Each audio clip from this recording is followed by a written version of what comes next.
Kakšno je bil danes namen in osnovno sporočilo tega shoda?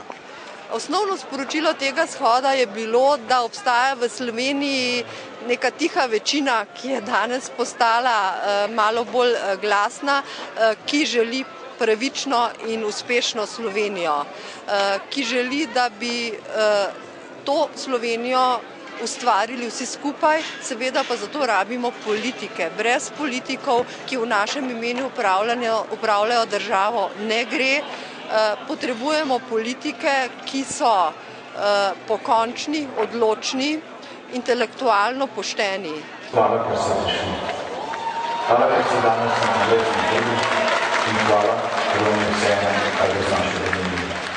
Oprostite, ampak če je to bilo zborovanje neke civilne družbe, zakaj je potem predsednik vlade nastopil v svoji vlogi kot predsednik vlade, od zadaj je tudi imel slovensko zastavo, evropsko zastavo? Ker smo ga pozabili.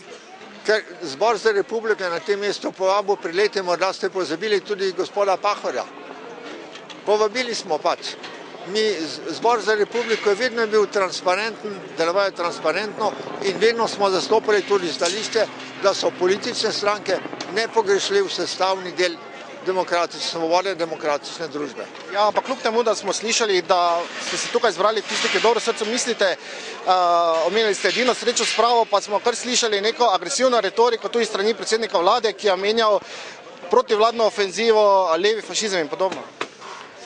Izraz levi fašizem je prvi uporabil angleški časnik Ekonomist. On je opozoril prav v povezavi s Slovenijo, da se pri nas pojav levega fašizma. Zato to ni izvirna opredelitev predsednika vlade, povzel pa je dejansko neko opredelitev, ki so jo zaznali že v tujini. Ohranjanje obstoječega stanja je nevzdržno. Slovenija potrebuje spremembe, potrebuje reforme. Jaz nisem videla nobene agresivne retorike, videla sem pa poimenovanje stvari s pravim imenom. Sama sem trdno prepričana, da nasilje ne more roditi nič dobrega, da nasilje pripelje v anarhijo in da z nasiljem ne rešimo ničesar. Glejte, vi lahko ocenjujete tako, kot mislite. Moje mnenje je preprosto jasno. Vsi tisti, ki so bili do zdaj tiho, mirno, so zdaj povedali svoje. Na miren, kulturen način, na kulturni praznik. In to je tudi prav. Danes ne demonstriramo, danes zborujemo, manifestiramo našo željo po drugačni, po novi Sloveniji.